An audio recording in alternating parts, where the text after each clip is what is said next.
भगवान श्री कृष्ण जब माता देवकी और पिता वसुदेव को कंस के चंगुल से छुड़ाने गए तब उनकी उम्र 14 वर्ष थी। उनकी माता ने उनसे पूछा कि बेटा तुम तो भगवान हो, तो तुम हमें पहले ही कंस के चंगुल से छुड़ा सकते थे, इतनी देर क्यों कर दी? तो कृष्ण जी ने कहा, माता क्या पिछले जन्म में आपने मुझे 14 वर्ष का वनवास नहीं दिया था? माता हैरान रह गई, बोली ये क्या कह रहे हैं आप? तब कृष्ण जी ने बताया कि पिछले जन्म में मैं राम था और आप थी माता कैकेयी और आप ही ने मुझे 14 वर्ष का वनवास दिया था और कर्म फल से कोई नहीं बच सकता माता, इसलिए आपको 14 साल का ये दुख सहना पड़ा। तब आश्चर्यचकित होते हुए माता ने पूछा, तो फिर यशोदा पिछले जन्म में कौन थी?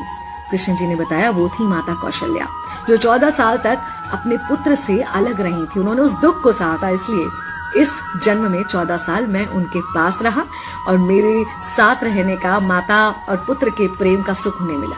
कहने का मतलब यह है कि कर्म फल से ना उस युग में कोई बचा था, ना आज कोई बचेगा।